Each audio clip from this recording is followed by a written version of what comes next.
You're listening to the Sports Brothers podcast by Sam and Brian Dostal. Everything sports, all the time.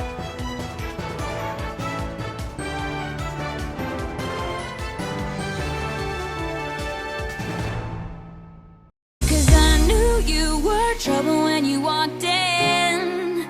So shame on me now, flew me to places I've never been.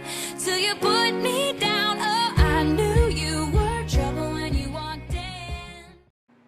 Welcome to the 20th edition of the Sports Brothers podcast. I am Brian Dostler, and I will be joined by my brother and sidekick, Sam Dostler, as usual. Today is Wednesday, July 30th, 2014, and it is 9:45 a.m. It's an earlier podcast. I woke up about a half hour ago, and here I am bringing you sports updates.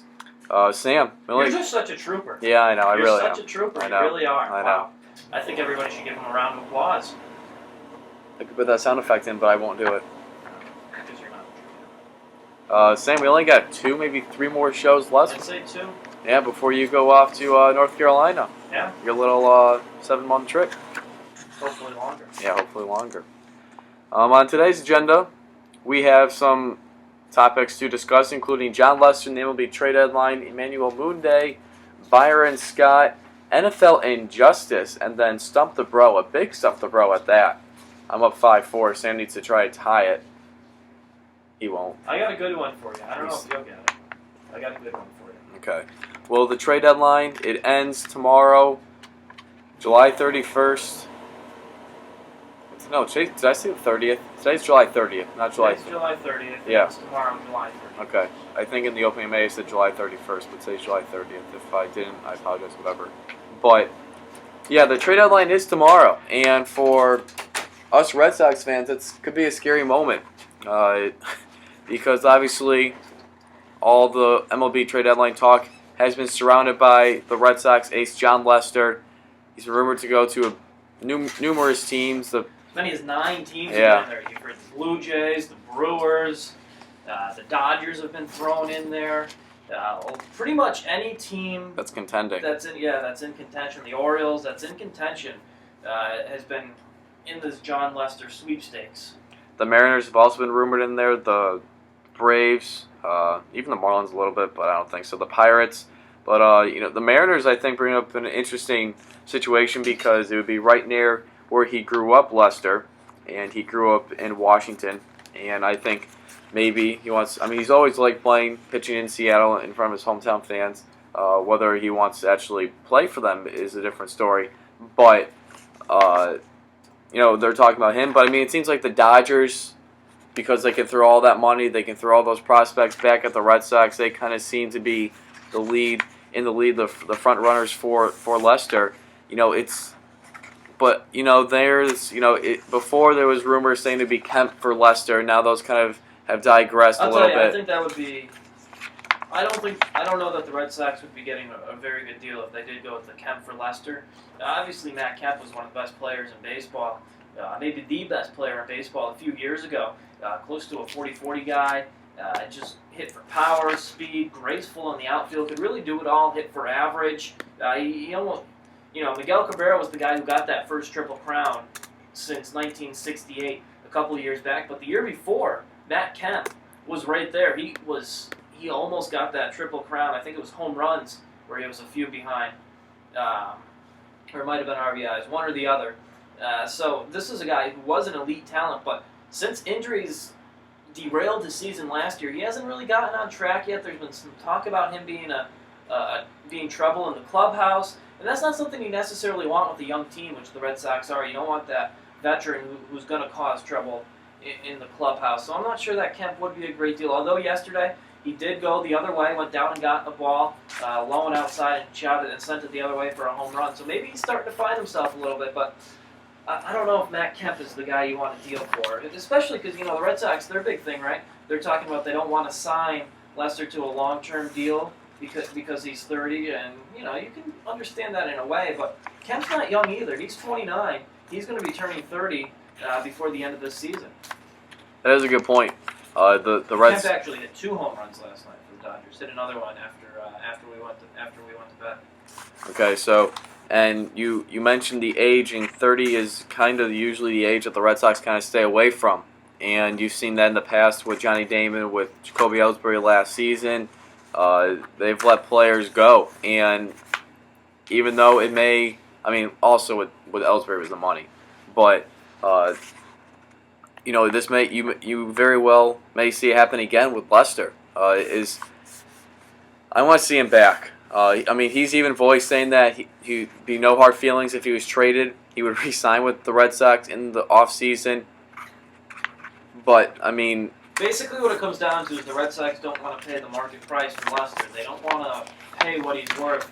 And sometimes there's some guys where you just have to suck it up and do that, And he still has 3-4 years left of his prime years. And the way he's throwing right now, he has a sub-1 ERA in the month of July, 34 walks to just 3 strikeouts. The guy's been unbelievable the last month of the season after what had already been a very good season for him.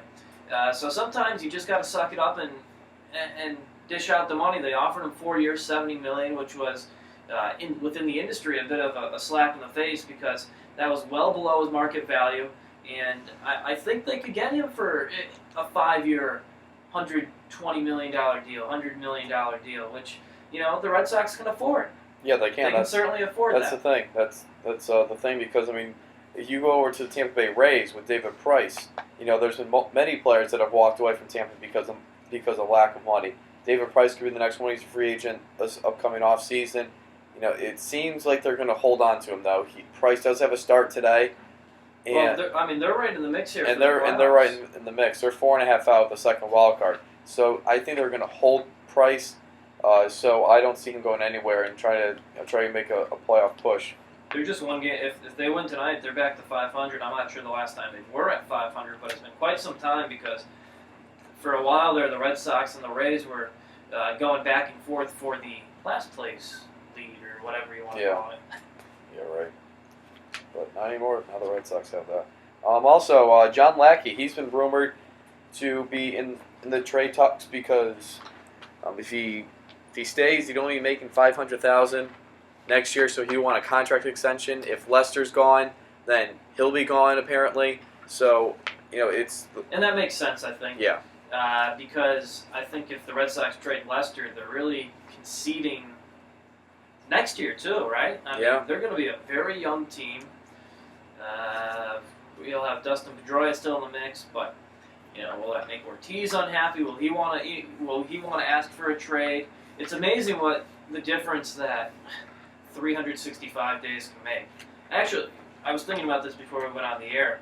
Just think about the last 4 years, how drastically they've been different. 2011 at this time, the Red Sox squarely in first place, seemed like they were on their way to, if not a World Series, a deep run in the postseason. Then the collapse in 2011, obviously. 2012, they were holding on by the skin of their teeth, but they were out of the playoff race by 2012. Last year, they're in first place, best record in baseball, if not best record, close to the best record in baseball at this point, and then go on to win the World Series. And this year, they're in last place, and they're selling the whole team away. It's amazing the back and forth, accordion-like effect the last 4 seasons have had. Yeah, it really has. And you mentioned this a couple days ago, Sam. You said, would you want what happened the last 3 seasons for the Red Sox, meaning really bad World Series, really bad, or have 3 divisional years, meaning you lose in the ALDS? And I still say the way it happened, just because of the World Series. But it is tough when you're big Red Sox fans and you turn on the TV. You still watching just because you feel like you kind of have to, but in the end, it's what else are you gonna watch? Exactly. Well, you could watch the Mets, but they got spanked last night. Some other Red Sox guys in the trade rumors: Andrew Miller here in the Royals, Braves, and Pirates. Johnny Gomes. It sounds like the Royals aren't into him as much as they were in the past few weeks, but this guy's a winner. He was on the Red Sox last year when they won the A's, when they won the division. The Reds a few years back, and the Rays in 2000, when they beat the Red Sox, 2008. Koji Uehara, he's also been mentioned a little bit, but I'm hearing that they want to bring him back. He's going to be a free agent next season. And Blake Burnham are also on the trade Trey Block. See, now, you And look at, Felix Dubron.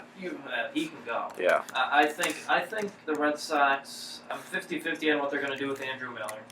I think they definitely would like to keep him around. But Koji's an interesting one because if you're going to trade a guy, if you're going to trade John Lester and John Lackey away, what's the point of holding on to Koji Uehara? You know?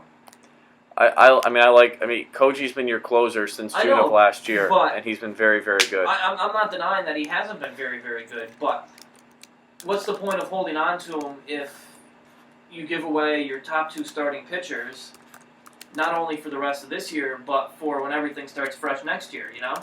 I guess. I mean, you give those guys away. Like I said a couple minutes ago, you're conceding next year almost, so what's the point of keeping a relief pitcher in Koji Uehara around? I mean, he's not going to be... It wouldn't appear that he would be saving many games. He's a guy who's going to be 40 by the middle of April of next year. So if Lester and Lackey is traded, I say go ahead and trade Uehara too.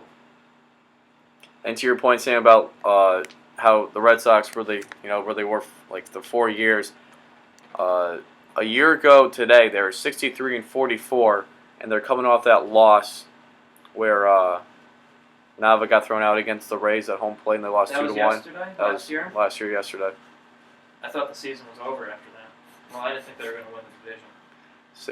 63-44. I'm trying to get the standings, but I'm not getting the standings on Google. I think they were a half game back after that loss. Yeah, that was a tough loss. It was. And you know what?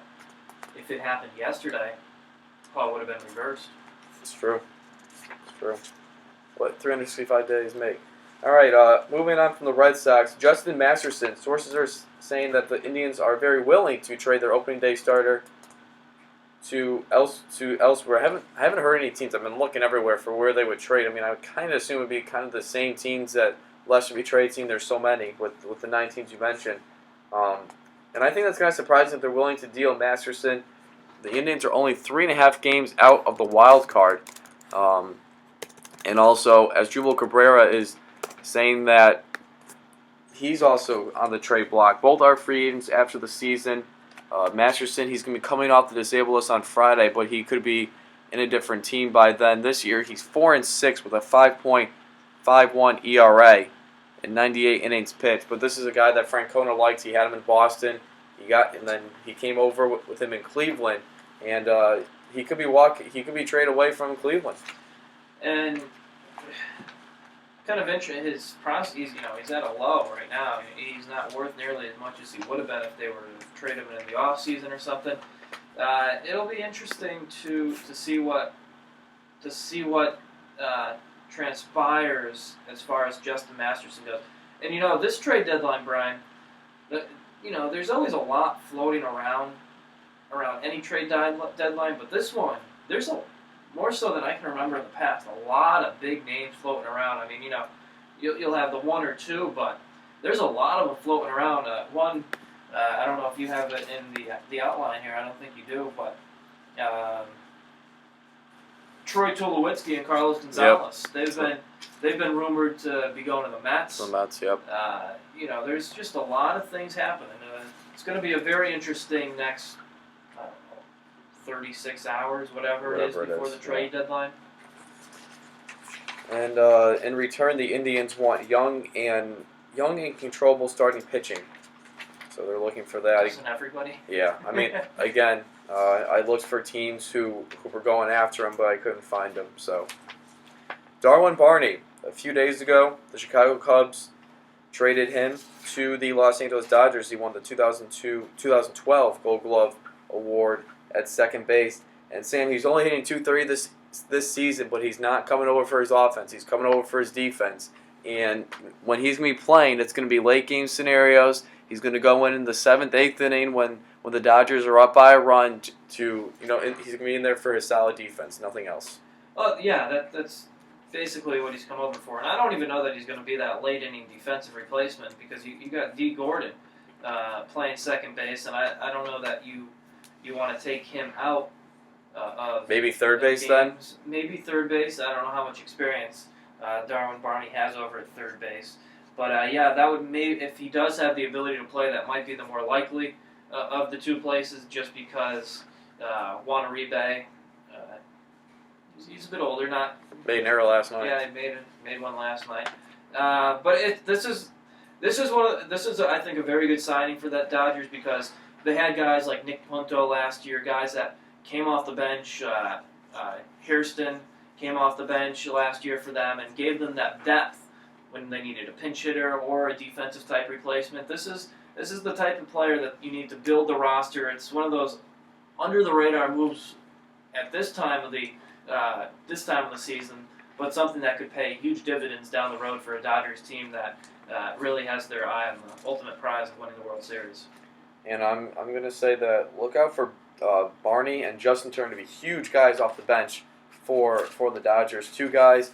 I mean, it's for a championship run. There's always guys that are the unsung heroes, and I think those two have a chance to be it for the Dodgers. Because I asked the other day, Sam, you think it's the Tigers that's winning the World Series? I think it's the Dodgers. So, other players on the market, the Phillies have made A.J. Burnett and Jonathan Papelbon available, but they are both, the Phillies are frustrated from what they were hearing in return, and Cole Hamels obviously on the block as well, and they want a couple top tier prospects, a mid level, and some cash, I believe, in return for a guy like Cole Hamels, who has he has a 3 ERA this year, around there, 5-5. So again, the win-loss. Well, 7-8 shutout innings last night for Hamels. Yeah, that's right, against the Mets. But Hamels, he had a couple down years in there. This has really been a bounce back type season for Hamels, at least for him. His ERA has always been good, but he went 8-14 last year, 6-5 this year with a 2.55. But I think he's definitely a guy who's worth a couple top prospects. I don't know how much you're going to get for a guy like Jonathan Papelbon, who's effective, but I think he's past his prime, and certainly A.J. Burnett doesn't. He's not going to get you too much out there, I don't think, especially with the other arms that are out there. Burnett with a 4.15 ERA this year, 37 years old.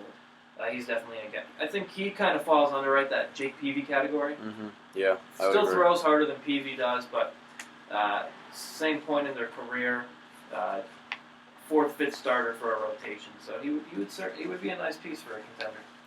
The Rangers. Maybe he'll go back to Pittsburgh. Maybe. The Rangers have said that in the past few days, Adrian Beltre is unavailable on the trade block, but apparently the Washington Nationals are still pursuing the 35-year-old. He's hitting .321 this season. I mean, that's a right-handed bat in that lineup, and that'd be a good pickup for the Nationals. It certainly would, and anytime you can add a guy like Adrian Beltre, who not only hits for a high average, hits for power, drives and runs, very good defensively over at third base, and with the issues that Ryan Zimmerman has had staying on the field, and when he's played, he has those throwing issues now with the arm problems he's had. Adrian Beltre would be a nice fit over there in Washington. And how about this? I mean, we haven't mentioned this at all. The Washington Nationals struggled last season. Of course, they made the postseason 2 years ago. Were knocking on the door. Really should have been the St. Louis Cardinals in the divisional round, but they didn't. And now they're a half-game lead for first place in the National League East. Yeah, playing very good baseball. They turned it around very nicely. And, everybody expected them to take that next step last year and be one of the top teams in the league. They didn't quite do it. And this year they're starting to come to form. A tough loss last night. Strasburg went 7 innings, 1 run. And they still lost, but we'll see what they can do the second half of the season. Twins catcher Kurt Suzuki and White Sox starting pitcher John Danks are also on the market. Suzuki is rumored by the Baltimore Orioles, which would make sense because Matt Wieters has been hurt all season. And Suzuki, who was an all-star this season for the Minnesota Twins, he's had a good year as he's kind of split time at the catcher position. And this season, I mean, this guy, he's been everywhere. He's been, in the last years, he's been with Oakland, the Nationals, in past years. But this year's hitting .307 with 41 RBI, so he's having a good year. .307 for a catcher, that's good. All-star this year. Yep, John Danks. Apparently the reports with the Yankees have shut down. but it looks like he's still on the market. And Mets Bartolo Colon is on the block, and Sam, I mean, he's been really kind of, I guess, the Matt Harvey for this year. He's been the in a sense. Let me finish. In a sense that Mets fans have someone to look forward to once every 5 days. No. Saying Bartolo, no. Okay. No. All right. Not at all. Okay. Remember how we kind of looked forward to Julian Tavares a few years back for the Red Sox? That's how it It's is. kind of like that. Okay. All right. That's a better comparison. Oh man, that was funny. That was dumb. That's a dumb comment. You made me lose my train of thought on where I was going to go with that. I think the Mets should hold on to Colon. See, I do, because I think next year's going to be special for the Mets. I think I don't know that you plan on having him in the rotation though next year. I think he deserves it. They have Dylan G, Jonathan Neese, Zach Wheeler, DeGrom. You're going to get Harvey back next year. That's 5 guys right there. Obviously, you always say you can't have enough pitching, but Colon's not in the long-term plans for the Mets. You got a lot of these young kids that you got to get innings, and you don't want Colon taking up those innings to when you can see what you have. I mean, he hasn't had a bad year at all for him. I mean, He hasn't. in recent years, I mean, ever since the steroids, he's been pitching pretty well. Kind of revamped his career, and that's a nice picture of him on the Indians. It's been a lot less. But he's 10-8 this year with a 3. Where's the ERA here? Right there. 3.88 ERA for the New York Mets. And last year, 2.65, 18-6. The year before, 10-9, 3.43. Oh, that's right. He did pitch for the Red Sox in 2008. Yeah, when he went AWOL. Yeah. So I think the Mets should hold on to Colon. I do. You think otherwise, but I think they should hold on to it because I think next year could be a big year in the metropolitan area. All right, so They need a bat. That's the thing. yeah, they do. Before we move on to Emmanuel Mundiay, somehow I forgot to mention John Lesser. He was scratched from his start today, which obviously really enhances and really tells you how serious these trade talks really are. For me, I hope they don't trade him. Or I just hope that he's the 2015 opening day starter for the Boston Red Sox next season. He's the Friday starter for the Boston Red Sox. I mean, just imagine if they trade him and then they get him back. I mean, they get top prospects in return. And how about this, quickly before I wrap it up? If he goes to, say, the Cardinals, they're playing the Cardinals next week. At home? In St. Louis. Yeah. Well, been better if it was at home. Imagine if we got traded to the Blue Jays today and pitched it for them tonight. Yeah, right. Emmanuel Mundiay, the number 2 recruit, according to Rivals.com, has decided to go pro and play basketball in China for one season before declaring for the NBA draft. And the big reason why is because he will be awarded, or he'll be making $1.2 million for the Guangdong Southern Tigers of the CBA, of course, the China Basketball Association. Sam, this could be the start of something new. Well, it could be, and it's also because he didn't have the grades to get into his hometown, SMU, to play for Larry Brown. I mean, not only, we're UConn fans, obviously. Not only is this a bad loss for SMU, this is a bad loss for the conference that is really holding on by the skin of its teeth right now with the Power 5 conferences, a vote coming up in the next couple of weeks to break away and do some stuff. But that's another discussion for another day. Yeah, this is certainly, I think, something that can be a trendsetter. We saw Akil Carr go overseas and play, but a few years ago, he played in the NBA D-League this past year, and he didn't make it to the midway point, but he was also a 5'4" guard who just literally chucked it up. I mean, Emmanuel Mundiay he's a top prospect, he's got good size, and if this goes well, I think you will certainly see not 20 prospects, but a few here and there. A few here and there. I mean, $1.2 million. I mean, that's obviously more than. Yeah. That's a healthy sum of cash right there. Because Andrew Wiggins, he signed his rookie contract, the first overall pick, 4 years, $5.5 million. This guy's making $1.2 million. So I mean, you compare Mundiay's contract with, say, the 20th pick of the draft. I mean, he's making more.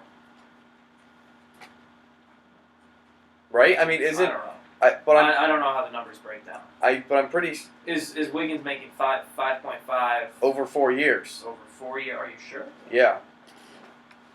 Well, either way, it's certainly a move that could and I think will set a trend, especially if he's successful and still goes high in the draft next year. And how about? I mean, he's a point guard from Dallas, Texas. He was going to go to SMU. It's going to be his own backyard, but obviously he's going over to China. I'm trying to stall time where you're trying to look at his contract. I'm pretty sure it's $5.5 million over 4 years. But this could be a trend set, and this kind of comes back to should college athletes be paid? I mean that's a whole nother discussion for another day. But it is 5.5. Yeah. Big difference from football. Yeah. Obviously, there's that and then the guaranteed money, but yeah, $5.5 million for Wiggins. Is college basketball or the NCAA going to go to paying college athletes if this is a big trend? Whatever they pay college athletes is not going to come close to what Moody just signed. That's true. And, it'd be more of a stipend to help them get through it. And, you're talking about, and the only reason he's doing it is because he didn't get clear of the NCAA clearinghouse. He didn't have the grades to go to SMU. All right, now to the NBA. Byron Scott was hired as the Los Angeles Lakers head coach, signed 4 years, worth $17 million. It took the Lakers 3 months, but hey, they got their coach. They got their coach, and I don't think the results will be all that much different from last year. I don't either. Yeah, you're getting Kobe Bryant back, but the West is absolutely stacked. You don't have a big. What do you got? You got Swaggy P, Nick Young. Yeah. I mean, he doesn't have much help out there. They got Carlos Boozer. Yeah, they got Carlos Boozer, but yeah. he wasn't playing at the end of games. Taj Gibson was the one getting the minutes at the end of games for the Bulls. Boozer is past his prime.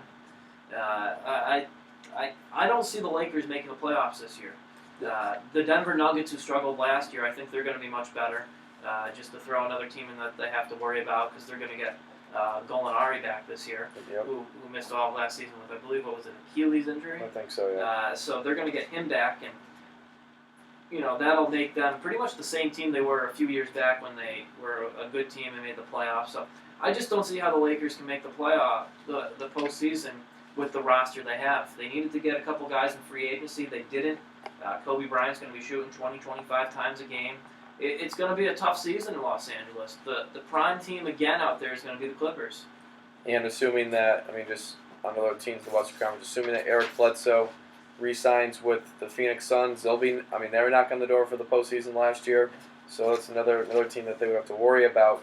But Byron Scott, he played for the Lakers. He won 3 NBA championships in Los Angeles, so he does have that pride. He does understand the tradition of Lakers basketball. But really,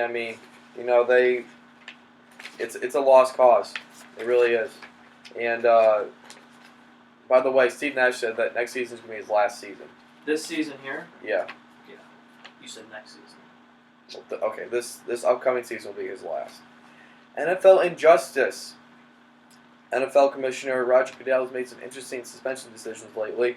Of course, it's been really one of the bigger talks. I'll let you finish. And Josh Gordon, the Browns wide receiver, was suspended for the entire 2014-2015 season after being caught smoking marijuana. That right there, that's the league rule. Okay. That's not Goodell.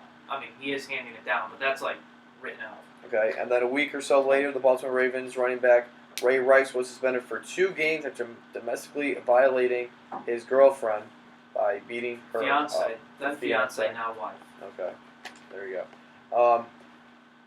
Why is this so unjust? Because of stardom and because of just... I think this is ridiculous that Ray Rice is only getting 2 games. Obviously it's not good to smoke marijuana. We know that, but just beating up another person to the point where they're unconscious and you're dragging them off the elevator. Yeah, that's bad. 2 games. That's It's really nothing. No, it's like it's literally it's nothing. I mean, Ray Rice, a star in the league, has the Super Bowl ring for the Baltimore Ravens a few years ago. Josh Gordon, I mean, you could say he's a rising star in the league. he is. He certainly is. And, I don't think necessarily that this year off is a bad thing for Gordon if he can get the help he needs. That's true. He does need some guidance. But you're off the Cleveland. field. You're Cleveland. I mean, some of the free agents you got, you want to win now. But you just look at the inconsistency of the domestic violence there. You look at, I know different level sports, but Mitch McGeary was essentially suspended for an entire year for getting caught once with marijuana at Michigan. That was a big reason why he was forced to jump to the NBA, probably before he was ready this year. Marijuana's not, but it's such a mixed signal with marijuana, right? It's illegal in some states. Colorado, Washington, I believe it's legal. There's states where it is legal to purchase. There's stores selling it, but yet the NFL and the leagues, they still have this ban on this product. I think everybody has to get on the same page with it. I guess they are on the same page in saying that you can't use it, but if the state says it's legal, I think there's got to be some leeway, something to, I don't know. Like Ray Rice was certainly should have got more games than he got. Roger Goodell said that they presented a good story behind closed doors. They came off very flowery, I guess. I don't know. I guess he also said there's more to the video. But if there is more to the video, that would change public opinion and the way people look at this, then I think the NFL should either say what was in it or show the video. Say this is what we saw, this is why we made our decision. Yeah, if you're that confident it was that good of a reason, then show it to the people. Yeah, the fact that they're not releasing it makes me and pretty much I guess everybody else feel that it's not so flowery. Yeah. And how about this though? These two legal issues are with two divisional rivals, with the Ravens and the Browns. Oh man! All right, well, it's time for Sam to get some redemption. It's time to stump the bro.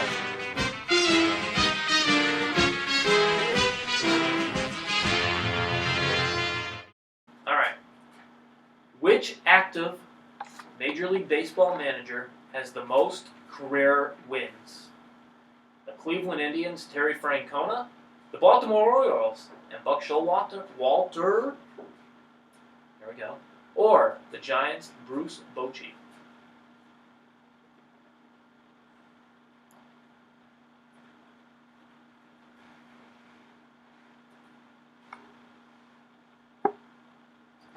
This is really exciting, just this dead air. Go on.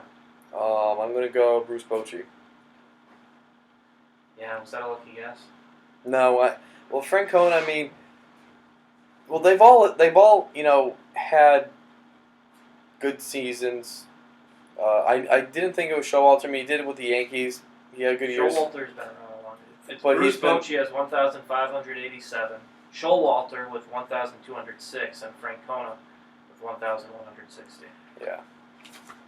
I mean, Francona was kind of out of it just because, I mean, he's been good in the last, 8 years? I mean, he wasn't really good with Oakland. I can't win now. Well, I can. Well, you can. It's baby tie. I have to get this one Fridays. So it's 6-4 with pending this upcoming question from me. All right, let's go.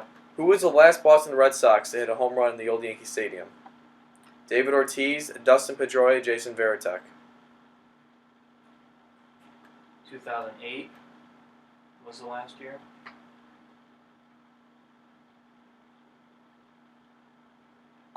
Jason Varitek. Nope, Dustin Pedroia. You got it wrong, though. Who would remember that? I actually remembered it. I knew it. I swear on my life. Yeah, good for you. All right, you're mad. I'm up 6-4. Let's go eat pasta. Okay, well, we're going to go to our grandmother's. We're going to be leaving in a few minutes. So that's going to conclude our show for today. Thank you for listening to the Sports Brothers podcast. You can listen to our past shows, current shows off our website, thesportsbrothersblog.wordpress.com. Don't unplug me, Sam. Where you can listen off our Twitter page at @sportbrothers. Our shows are coming to an end. Not sure if we're going to continue this. Sam wants to. 4 shows in a week. That could be a lot. So, but thank you for listening to today's show. Please give us feedback. We would really enjoy that. Tell us what we're doing wrong. Tell us what we're doing right. Give us some ideas. I'm trying to make the last couple shows special for us. As Sam laughs when I laugh. All right, thanks for listening to the show. Have a great day.